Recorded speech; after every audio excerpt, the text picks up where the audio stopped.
Hop là. Et donc, bienvenue sur ce webinaire du mois d'avril qui va t'apprendre je vais te partager mes secrets pour que tu puisses réaliser des photos de tes chambres qui font rêver, qui vont inciter tes clients à réserver et qui justement vont générer plus de réservations. Dis-moi dans le chat d'ailleurs, tiens, qui tu es, d'où tu viens, qu'est-ce que tu fais, et puis aussi ce que tu aimerais apprendre dans cette masterclass, qu'est-ce que tu aimerais qu'elle améliore dans ton activité. En gros, partage-moi tes réflexions, parce qu'en fait, ce que j'apprécie dans ce webinaire, c'est tous les échanges, même les retours que j'ai après. J'aime bien lire les commentaires même après, puisque les webinaires sont disponibles en live, en replay sur YouTube, gratuitement. Et tous les partages que j'ai comme ça, moi, je les relis et ça me permet justement de regarder qu'est-ce que j'ai pu louper comme information, qu'est-ce qu'il peut y avoir comme question, qu'est-ce qu'il peut y avoir comme besoin et justement nourrir ce partage que j'apprécie faire et cet échange si riche que j'ai avec toutes les personnes qui sont sur les webinaires ou toutes les personnes qui me rejoignent par la suite. Ce qu'on va Hop là, on revient par ici. Ce qu'on va voir ensemble aujourd'hui, et en plusieurs points, je vais t'apprendre tout d'abord à découvrir les avantages qu'ont les bons cadeaux, qu'ont les photos de tes chambres pour faire la différence. Également aussi, on va voir les choses à éviter de faire, les erreurs courantes que je vois régulièrement qui ruinent tes photos, donc tes réservations et donc ton chiffre d'affaires et qui te mettent dans le marasme un petit peu que ça fonctionne pas forcément comme tu voudrais. Et puis aussi, bah, évidemment, ma méthode pas à pas pour que tu puisses faire toi-même, comme tu le souhaites, comme tu le peux, les photos de tes chambres pour pouvoir inciter à réserver. Je vais commencer par me présenter. Donc, je suis Angélique, ta photographe préférée pour l'entreprise Le Regard Angélique. J'ai travaillé pendant 10 ans dans les premières cabanes perchées de Seine-et-Marne, voire même d'Île-de-France. Aujourd'hui, j'ai un petit doute avec ce petit truc. Mais voilà, les premières cabanes perchées de Seine-et-Marne, j'étais la salariée depuis le début dedans. J'ai fait aussi 2 années d'hôtellerie classique en hôtel qui est basculé d'un 2 à un 3 étoiles et ensuite ouverture d'un deuxième pôle, donc 2 hôtels 3 étoiles. Et donc, bah, cette expérience-là, pendant plus de 10 ans, m'ont permis de vivre les expériences des hébergeurs, les défis au quotidien, les envies de générer plus de réservations, la charge mentale, le besoin constant d'attirer plus de clients, tout en gardant du temps aussi pour soi, de gérer un peu cet équilibre vie pro, vie perso. Donc, des anecdotes, je peux t'en raconter autant que tu veux sur mes années d'expérience. Et aujourd'hui, en tout cas, j'ai d'abord choisi de me basculer en photographe en 2019 et j'avais 4 spécificités, c'est-à-dire j'étais photographe d'hébergement, mais aussi notamment réputée équestre, d'animaux et aussi le secteur agricole, ce qui faisait beaucoup. Et cette année, en 2025, je me consacre entièrement aux hébergeurs touristiques comme toi pour aider justement à mettre en avant l'univers de ton hébergement, t'aider à séduire tes prochains clients avec des photos percutantes, faire émaner une émotion, ton univers, et justement inciter à réserver chez toi plutôt que chez ton voisin. Mon objectif avec ça, c'est d'aider justement tous les hébergeurs, classiques et insolite, que ce soit hôtels, chambres d'hôtes, cabanes perchées, gîtes, à faire la différence avec des photos qui donnent envie de réserver et ma stratégie, ma méthode de communication personnalisée pour ta situation. Donc, ce webinaire est un des nombreux rendez-vous de cette année qui vont permettre c'est un petit peu un rendez-vous qui est dédié à ta réussite. Donc, j'espère que tu es prêt à optimiser ton hébergement ensemble, puisque aujourd'hui, on va aborder le thème de la chambre spécifiquement. Donc, l'idée, c'est de savoir pourquoi la photo de tes chambres est aussi une des clés de tes réservations. Donc, tout d'abord, 40%, c'est une statistique qui est générée par Airbnb. 40% des annonces avec des photos professionnelles les annonces professionnelles, je vais y arriver ce matin, je vais y arriver. Les annonces avec des photos professionnelles génèrent en moyenne 40% de réservations en plus. Donc, les images de qualité qui captent immédiatement l'attention, qui suscitent vraiment l'émotion chez ton voyageur et qui projettent dans leur inconscient euh, des images de leur séjour rêvé. Les images, elles créent aussi une connexion émotionnelle vraiment importante dans leur décision de réserver chez toi et pas ailleurs.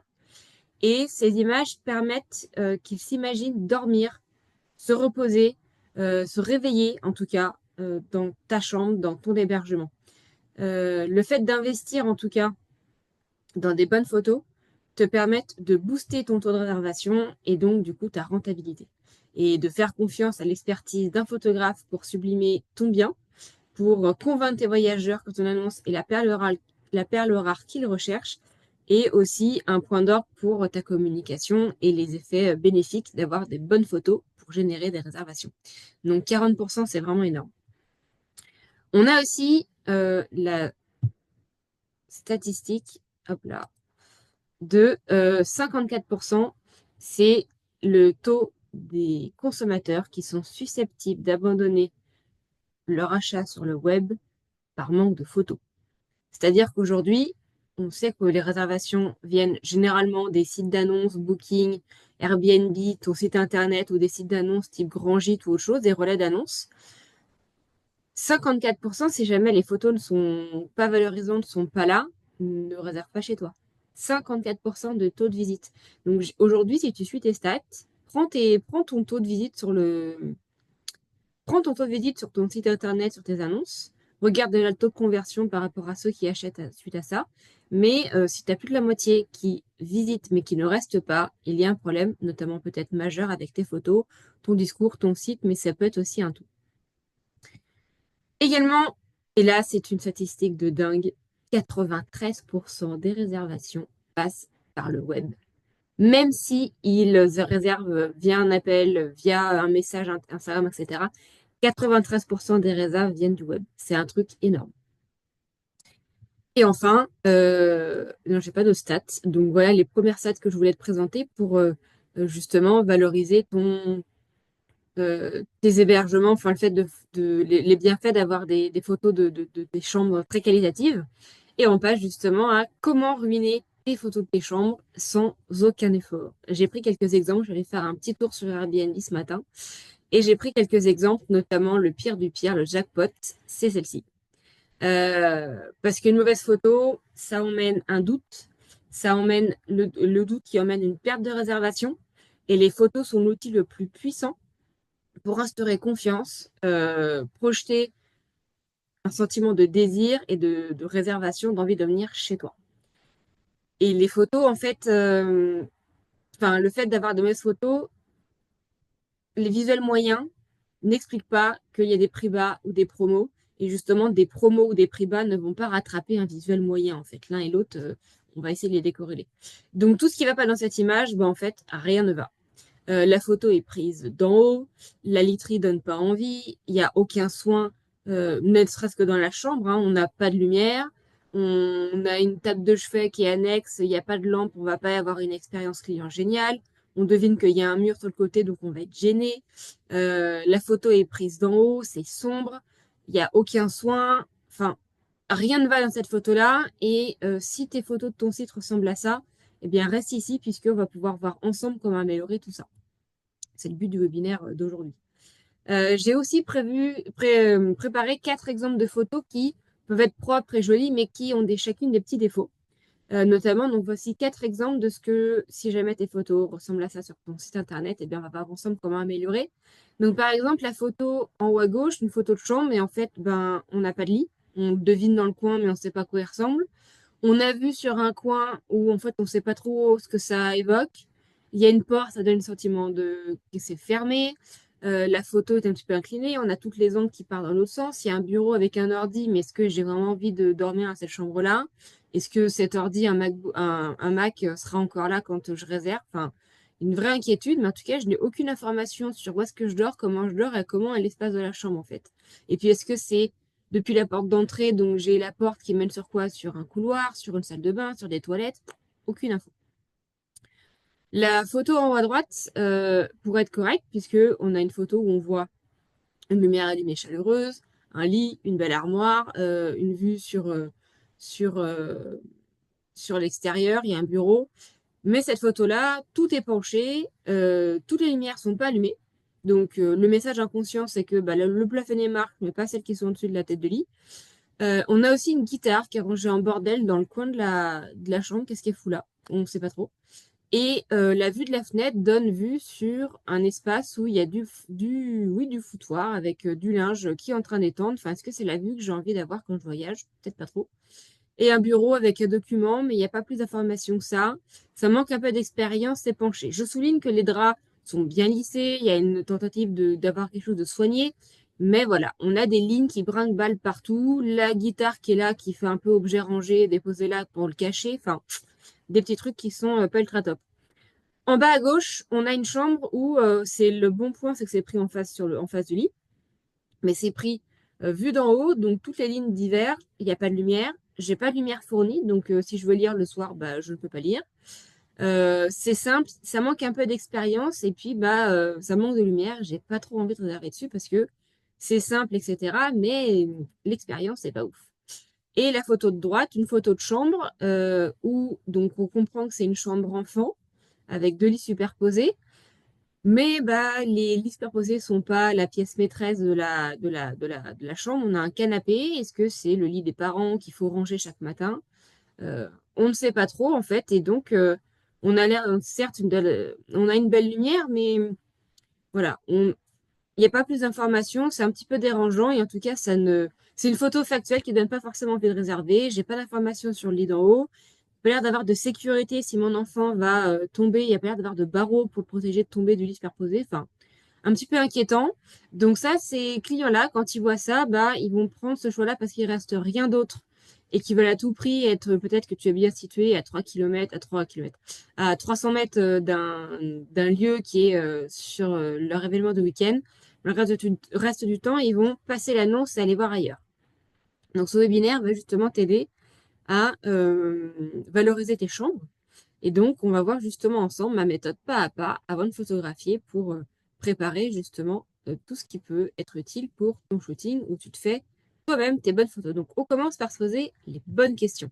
C'est-à-dire que on va se créer une petite checklist. Donc, tu vas attraper un papier, un crayon et tu vas créer un tableau en fait pour chacune des chambres. C'est-à-dire que dans ton tableau, sur les lignes à gauche, tu vas lister tes chambres, tout le cycle de chambre. Et à droite, tu vas faire des colonnes en haut pour justement un petit peu grouper tout ça. La première question, c'est de savoir qui sont tes clients, c'est-à-dire à qui ta chambre s'adresse. Est-ce que c'est forcément donc des couples avec enfants, des familles, mais enfants, je veux dire, est-ce que c'est des petits bouts de chou avec un lit bébé? Est-ce que c'est des grands enfants? Ça peut aller avec des ados. Voilà. Qui sont les clients de ta chambre? À qui est-ce que tu t'adresses? Et surtout, qu'est-ce qu'ils viennent chercher en venant chez toi?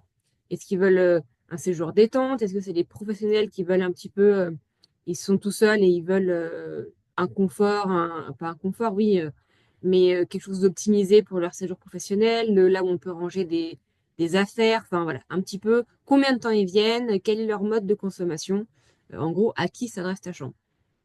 Aussi, tu vas lister les points forts de ta chambre, c'est-à-dire tout ce que toi, tu trouves de valorisant. C'est-à-dire que cette chambre, elle est géniale parce qu'elle est spacieuse, elle est géniale parce que euh, elle a une super vue, elle est au premier étage, elle est climatisée, elle est isolée, enfin bref, tout ce que tu peux lister comme point fort, tu listes tout. Le moindre détail de point fort, tu le notes puisque euh, chaque détail peut faire la différence. Donc tout ce qui peut être comme point fort, tu listes tout selon toi. Aussi, j'ai oublié je vais y revenir dessus, c'est les points forts aussi appréciés par tes clients, puisque c'est pas la même chose que tes points forts pour toi. Et c'est là que c'est important d'avoir un questionnaire de satisfaction, euh, un questionnaire de satisfaction après chaque départ où tu peux tout réunir, justement demander à tes clients qu'est-ce qui leur a plu dans la chambre, quel est selon eux le point fort de cette chambre-là, pour recueillir des données, pour justement savoir qu'est-ce qui plaît et jouer dessus dans ta communication. Donc les points forts, les tiens, mais les points forts vus par tes clients. Est-ce que vous appréciez la qualité de literie, qu'on dort bien, que c'est calme, etc. Tous ces points forts-là, c'est à souligner et que tu vas pouvoir peut-être transcrire dans tes photos. Également, les points faibles de la chambre selon toi, c'est-à-dire ce que peut-être tu trouves dommage, peut-être qu'elle est peut-être un peu trop petite, peut-être qu'elle est engoncée, vue sur la cour, tu trouves pas ça top. Peut-être que l'arrangement, tu as fait au mieux, mais que voilà. Tout ce qui est les points faibles qui peuvent aussi, peut-être qu'elle manque de lumière, peut-être que elle manque de chaleur. Enfin, voilà, tous tes points faibles de tes chambres, tu listes tout. ce que tu n'aimes pas, et aussi ce que les clients en disent. C'est-à-dire tout ce que les clients ont pu reprocher à telle ou telle chambre. C'est là que c'est aussi important d'avoir des questionnaires clients à l'issue du séjour. Ils peuvent être, par exemple, tous les clients, ce qui t'ont reproché, peuvent dire elle a été mal isolée, ils ont eu froid, toutes ces choses-là, tout ce qu'ils ont pu lister. Et aussi, euh, ça me vient l'idée de savoir comment j'ai mis ça pour la suite. Au niveau des reproches de tes clients, savoir est-ce qu'ils peuvent être effacés par une action de ta part rapide. C'est-à-dire une action, enfin, de quelle manière tu vas pouvoir contrer ce que les clients ont reproché à ta chambre. Est-ce que c'est une action immédiate, une action coûteuse et à quelle date tu peux avoir résolu tout ça? Tout de suite ou pas. C'est-à-dire, est-ce que tu peux avoir résolu tout de suite? Par exemple, imagine, ton client, il a dit que la chambre était froide ou sombre. L'un et l'autre. On va prendre cet exemple-là, froide et sombre.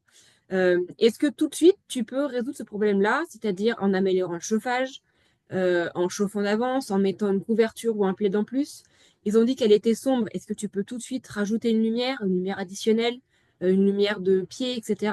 Ça, c'est un truc immédiat et que tu vas mettre en action avant même d'aller faire tes photos.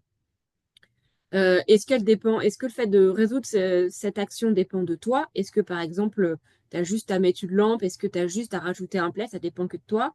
Ou est-ce qu'elle dépend de petits travaux extérieurs, type visser une lampe au plafond? Type, par exemple, si elle est froide, peut-être rajouter un chauffage. Donc là, ça dépend peut-être d'un prestataire externe, selon comment est chauffée ton habitation ou ton logement. Ou peut-être aussi de gros travaux. Est-ce que, par exemple, s'ils ont froid, bah, peut-être refaire l'isolation? Est-ce qu'il y a un changement de fenêtre à opérer?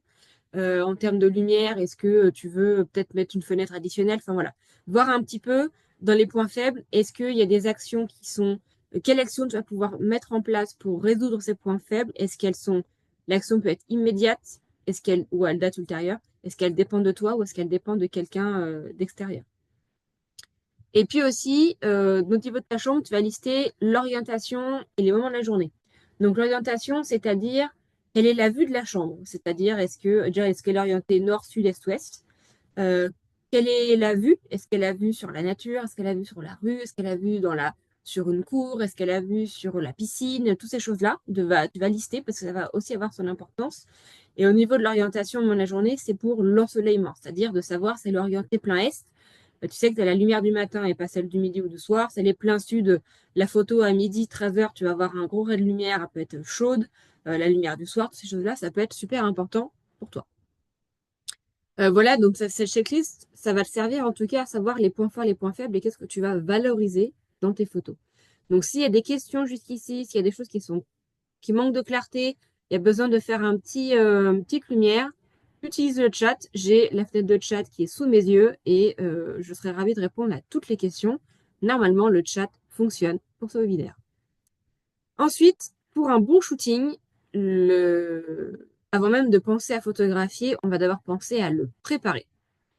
C'est-à-dire que la première action de ta part pour prendre en photo tes chambres, c'est de faire un ménage poussé. C'est-à-dire tu as la reine mère, enfin la reine mère, non, elle est partie. Donc tu as le king qui va venir dans ta chambre. Évidemment, tu vas faire un ménage à fond, un vrai ménage de printemps.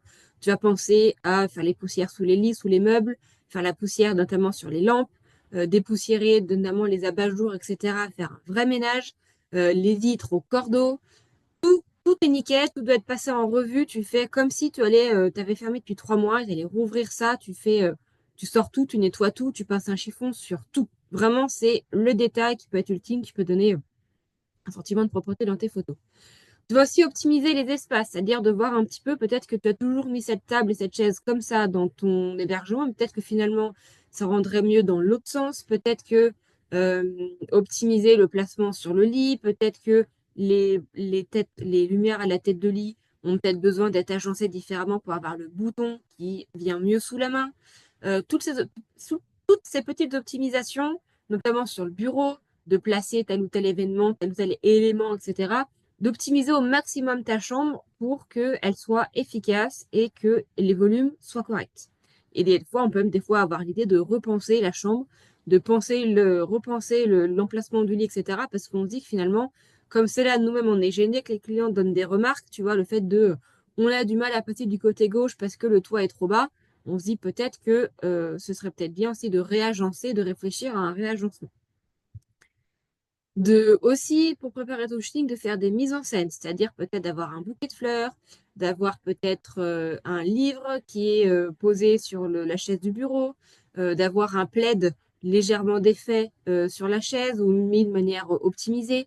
Si tu sers un petit déjeuner ensemble, en chambre, je vais y arriver aujourd'hui à parler, si tu sers un petit déjeuner en chambre, de préparer, d'optimiser ton plateau, le jus d'orange que tu sers au petit déjeuner pour faire une photo avec le plateau sur le lit pour dire que tu sers un petit déjeuner ensemble, ou que si tu proposes par exemple une solution pour les professionnels qui partent tôt, les, euh, les early check qui partent par exemple à 5 ou 6 heures avant l'ouverture du petit déjeuner, si tu proposes un plateau que tu donnes la veille au soir pour qu'ils puissent partir le ventre plein, eh ben pense à faire une photo avec ces mises en scène là de le plateau pour les working, ceux qui partent tôt, etc. quoi.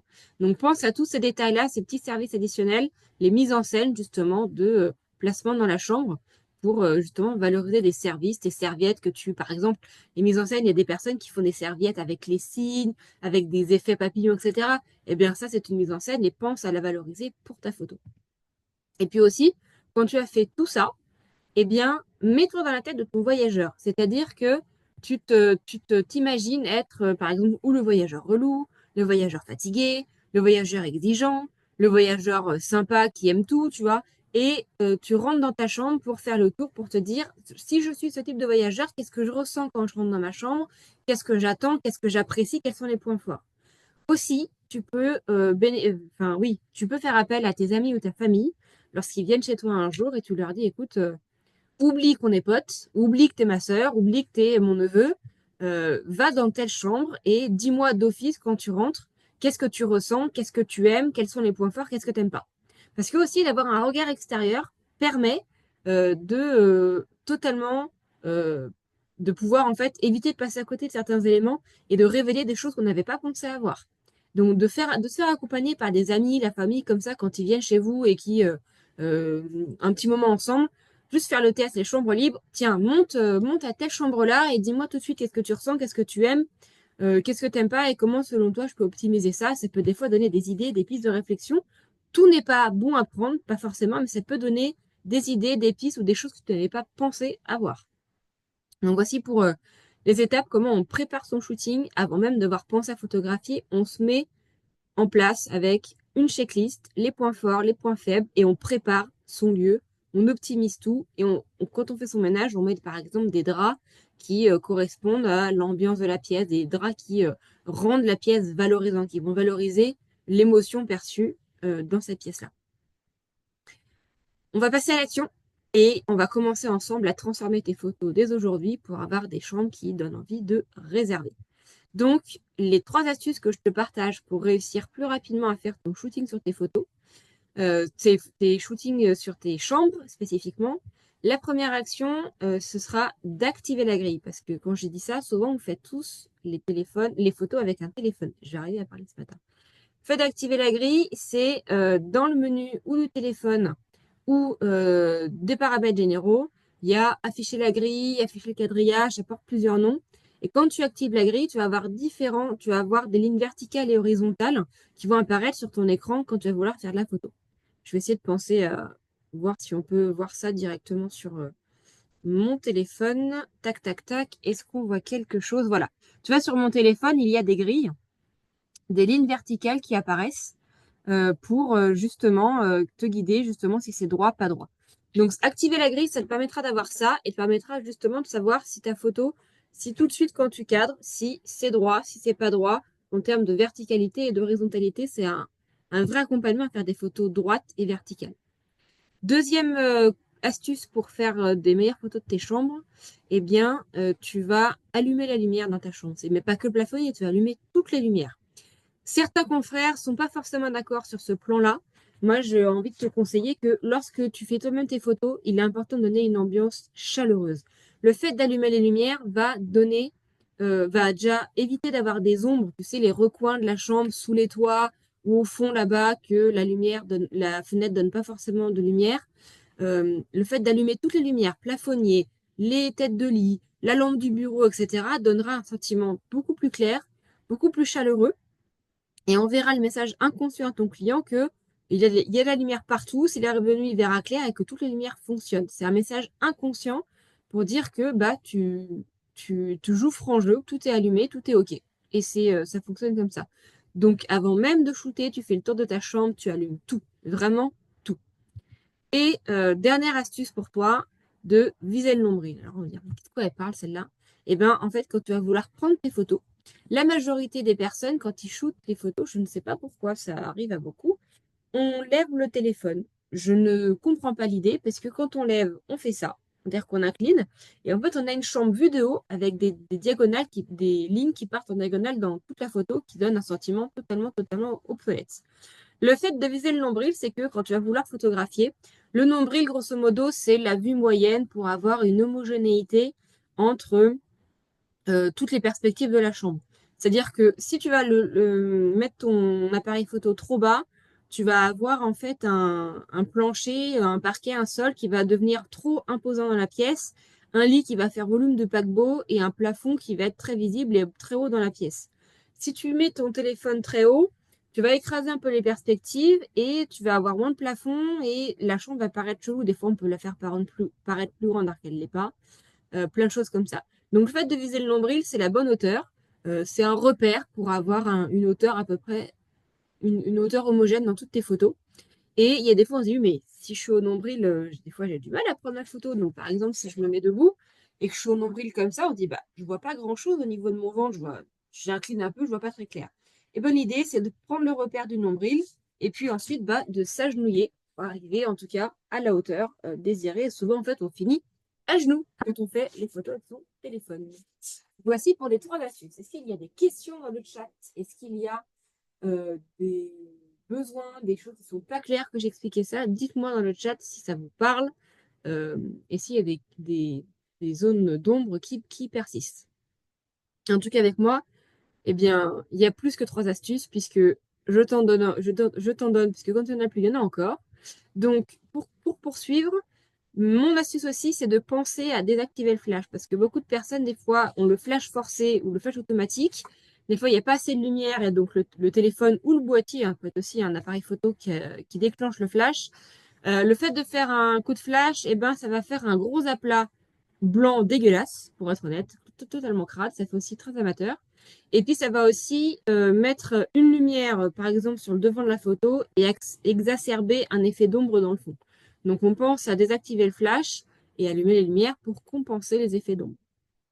Aussi, on pense à éviter le mode grand angle parce que même si sur les téléphones, il est disponible et vous dites, oh, je vais me mettre dans le coin et avoir tout dans l'ensemble, etc., l'effet grand angle vraiment détruit les perspectives, en fait, il déforme et par exemple va un petit peu tout déformer. Il va y avoir des fois des murs qui vont devenir ronds.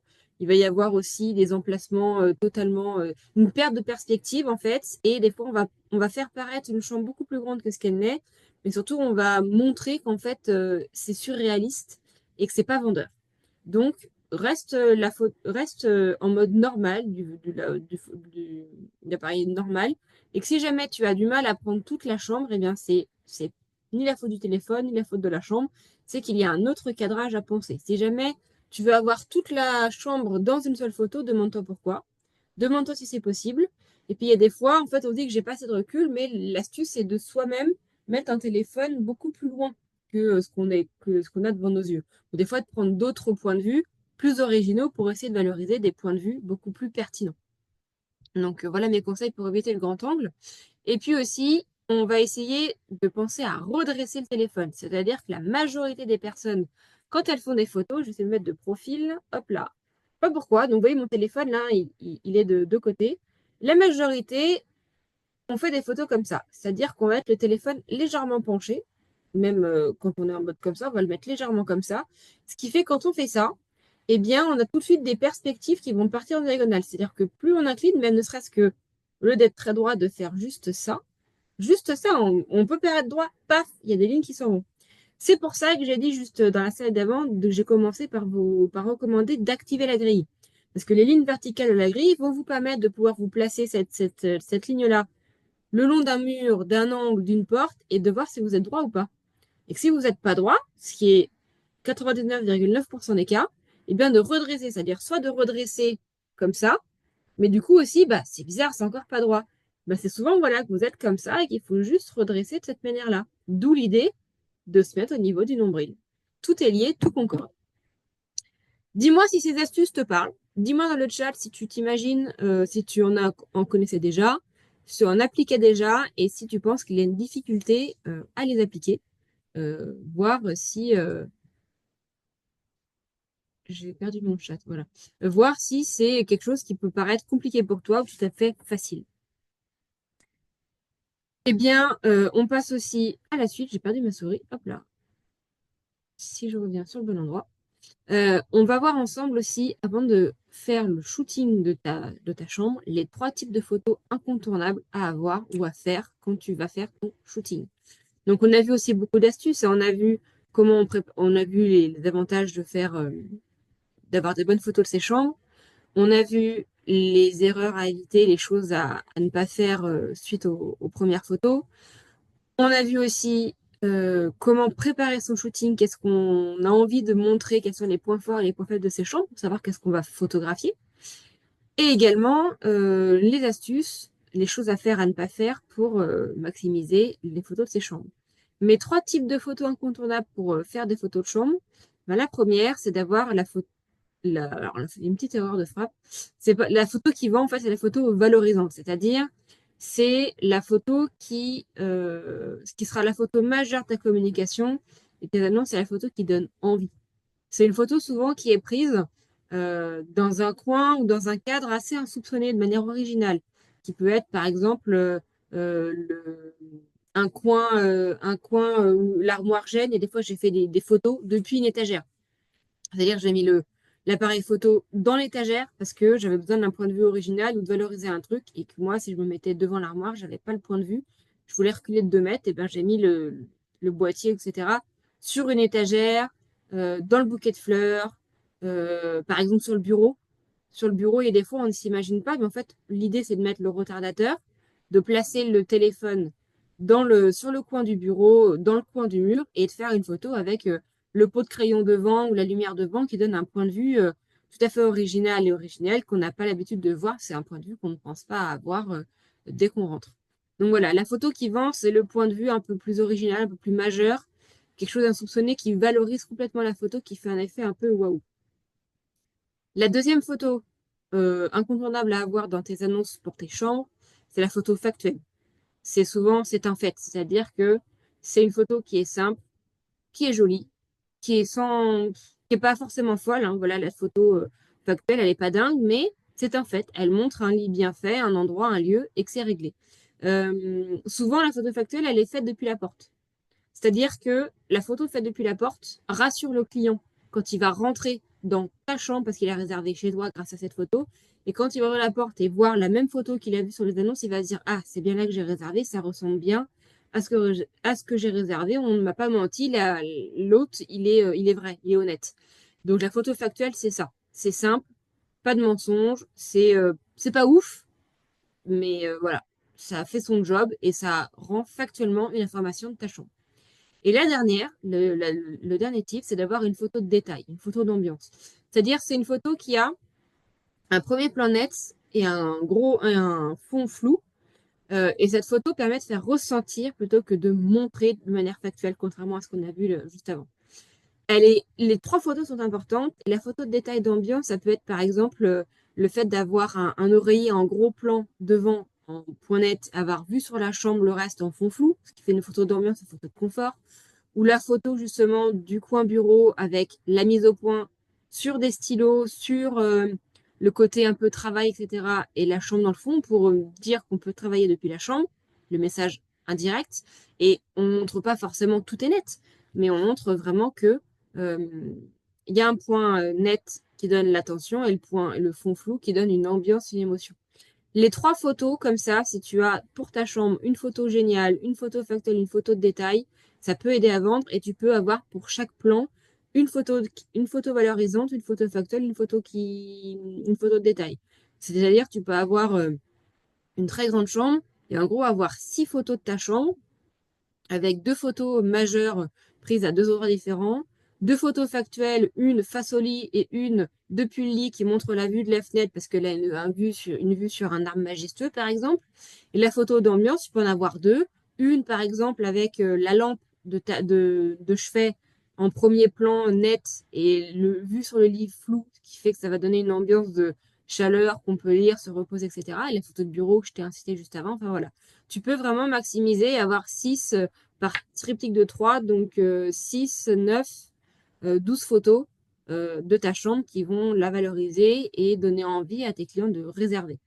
Il y a des fois, avoir 32 photos de la chambre, c'est pas utile parce que si c'est une petite chambre de 9 mètres carrés, 32 photos, c'est inutile, il y a un tri à faire. Une chambre de 9 mètres carrés, 3 photos suffisent, c'est le strict minimum. Des fois, 6, c'est bien, si jamais il y a des choses à montrer et un équilibre à avoir. Donc, c'est à toi de trouver l'équilibre entre ces photos-là, ce que tu fais, et l'ambiance qui émane de ta chambre, si tu as des objets un peu plus personnalisés, particuliers, etc. Quand tu as fait toutes ces photos-là, quand tu as fait tout ton shooting, là, grâce à tout ça, tu vas pouvoir justement être en action et faire toutes tes photos grâce à toutes les astuces que je t'ai données, notamment les astuces juste avant, d'avoir l'appareil photo au niveau du nombril, d'avoir la grille, etc. Après ton shooting, puisque les photos, dès qu'on les a faites, le plus important, c'est d'aller les publier. Donc après ton shooting, la première action, c'est de te poser.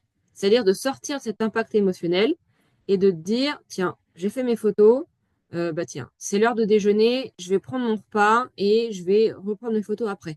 Ou de faire un goûter, ou de faire un appel, enfin bref, de faire un break, de te poser un coup pour sortir l'élan émotionnel, d'avoir fait des photos, d'avoir peut-être l'inquiétude de savoir est-ce que j'ai réussi ou pas, est-ce que j'y arrive ou pas, etc. Les photos, si possible, tu peux les voir depuis le téléphone, mais des fois, je conseille de les mettre sur un ordi pour les voir en grand. Tu regardes tes photos et du coup, tu vas les trier. C'est-à-dire que là, tu regardes, savoir si ça correspondait à ce que j'ai dit avant, d'avoir des lignes droites, d'avoir une photo factuelle qui vend, etc. Et tu les tries. Souvent, tu vas avoir fait toute ta chambre en photo, tu vas avoir fait beaucoup, beaucoup de photos. Donc là, tu les tries, c'est-à-dire que d'office, tu fais une sélection drastique de te dire toutes les photos qui sont pas droites, toutes les photos où tu as des angles qui partent des lignes qui partent dans les angles, ou des choses qui sont pas correctes, tu supprimes. Toutes les photos que tu peux avoir loupées, qui sont floues, qui sont prises avec le téléphone qui est comme ça, toutes ces choses-là, tu jartes. Vraiment, tu enlèves et tu regardes ce qui reste. Et dans ce qui reste, souvent, c'est les meilleurs. Donc, soit tu les gardes toutes parce que tu en as plus que 3 ou 4 de ta chambre, ou justement, là, parmi toutes ces photos que tu as supprimées, bah, il y en a peut-être que tu vas garder par sécurité pour de la communication sur Instagram, sur Facebook ou autre chose, mais que tu vas pas forcément mettre dans tes annonces. Tu vas garder les meilleures pour tes annonces, donc souvent 3, 6 ou 9. Et donc là, dès que tu as les meilleures, tu sais qu'elles sont droites, correctes, qu'elles donnent envie. Quand tu es devant la photo, tu te sens bien avec, et ben tu les prends et tu les mets en ligne sur tes annonces Booking Airbnb, voir si tu peux les mettre sur ton site et puis justement de faire un tri sur ton site. Toutes les photos qu'on a vues ensemble qui sont avec des angles comme ça, des choses qui sont pas correctes, qui sont pas valorisantes ou qui sont en doublon, qui ne sont pas utiles, tu les enlèves et tu les remplaces avec tes nouvelles photos. Je recommande d'avoir des photos majeures, c'est-à-dire des photos qui sont là tout le temps, régulièrement dans toute ta com. Cela, quoi qu'il arrive, que tu gardes. Et puis à peu près tous les 6 mois, de changer un petit peu les photos, c'est-à-dire celles que tu as souvent partagées ou que tu vois qu'elles sont moins utiles, et ben tu les enlèves et tu en rajoutes par des nouvelles parce que tu as peut-être changé les lampes, la tête de lit, tu as peut-être mis une nouvelle chaise ou un nouveau canapé dans la chambre, tu as peut-être changé le tapis de décor, tu as peut-être mis une glace qu'il n'y avait pas avant, des choses de ce type-là, pour montrer aussi que là, ça évolue et puis de renouveler un petit peu les photos parce que tu as des personnes qui des fois voient tes annonces régulièrement, savent que tu es là, mais ne réservent pas chez toi pour on ne sait quelle raison. Et le fait d'apporter des nouvelles photos, ça va inciter un truc. Ah tiens, bah force de passer sur cette annonce-là, je vois qu'il y a de nouvelles photos, tiens, il y a du renouveau. Bah tiens, peut-être qu'en fait, je vais réserver. Voilà, ça montre qu'il y a de l'activité, qu'on ne reste pas immobile, fossile, quoi. Donc voilà toutes mes astuces. Et je serais en tout cas, dis-moi dans le chat, quelle est la première action que tu vas mettre en place suite à ce live pour photographier tes chambres? Dis-moi un petit peu, justement, si tu as des idées qui viennent, des possibilités, des choses qui te, voilà, qui t'ont parlé, en tout cas. Donne-moi une petite information comme quoi l'information que je t'ai donnée t'aide à améliorer ton contenu, améliorer tes photos, améliorer tout ce qui peut être en tout cas utile pour les photos de tes chambres. J'espère que ce live, ces contenus t'a apporté des informations essentielles. Sache que pour la suite, si tu as envie d'aller plus loin avec moi, tu as deux possibilités grâce à ce lien que tu peux avoir avec un QR code. La première, c'est d'avoir un court créneau en visio pour avoir toutes les informations nécessaires pour t'aider dans ta situation. Donc, c'est un échange gratuit, un petit appel découverte comme ça, où tu peux obtenir de la clarté sur ta situation et les prochaines étapes à mettre en place avec des conseils concrets et une vision sur l'intérêt ou non de travailler ensemble par rapport à tes photos. Et c'est aussi ce lien qui permet de réserver un audit flash. Qu'est-ce que c'est que l'audit flash? L'audit flash, c'est un moment ensemble, souvent à peu près 1 heure ou 1 heure et demie, ça dépend du contenu, du temps qu'on a ensemble et de ce que m'inspire ce que tu as créé et partagé. C'est en visio et j'analyse en fait une analyse complète tes photos que tu as mises en ligne sur ton site ou sur des annonces, que ce soit Airbnb, Booking, Rangy, tu vois, selon comment tu communiques. Comment elle s'articule et je te guide en fait à savoir un petit peu qu'est-ce que tu peux améliorer, qu'est-ce que tu gardes, qu'est-ce que tu supprimes, qu'est-ce que tu optimises. Je passe en fait en revue toute ta com sur les photos, sur ton site par exemple, et te donne en tout cas un plan d'action clair pour optimiser tout ça. Donc avec aussi un récapitulatif que tu recevras à l'issue en PDF par mail. Et ce moment ensemble d'environ 1 heure et demie est pour 120 €. Donc réserve ton créneau tout de suite dans mon agenda grâce à ce QR code et tu pourras voir grâce à moi et avec moi tout ce que tu peux améliorer dans ta com et aussi voir comment on peut travailler ensemble. Je te donne rendez-vous pour le prochain webinaire qui sera sur le thème des photos d'extérieur, parce que ça y est, on arrive au printemps, donc les arbres sont en train de faire leurs feuilles, il y aura des fleurs partout, donc ça y est, donc pour le mois de mai. Je te donne rendez-vous le lundi 5 mai, toujours à 11 heures, pour attirer plus de voyageurs avec des photos d'extérieur qui donnent envie de s'évader et de réserver chez toi et pas ailleurs. Eh bien, je te remercie en tout cas d'avoir suivi ce webinaire. Tu peux aussi découvrir quel est ton profil d'hébergeur grâce à ce QR code.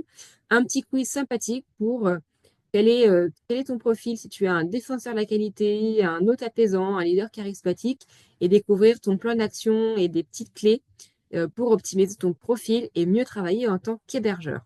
Donc en tout cas, je te remercie du fond du cœur pour ta présence et ton énergie. Je remercie chacun d'avoir participé ici. J'ai hâte de voir comment tu vas mettre en place tout ça dans ta communication. Je reste à ton écoute pour me partager tes questions, tes inquiétudes, tes besoins suite à ce webinaire. D'ici là, continue de mettre en valeur ton hébergement et attirer ton client idéal grâce au pouvoir de la photo. On se retrouve très vite sur Instagram ou sur LinkedIn ou sur les deux. Scanne ce QR code pour t'abonner à mes réseaux. Passe une belle journée, une belle soirée, après-midi, nuit, où que tu sois. Et à très bientôt pour un prochain webinaire.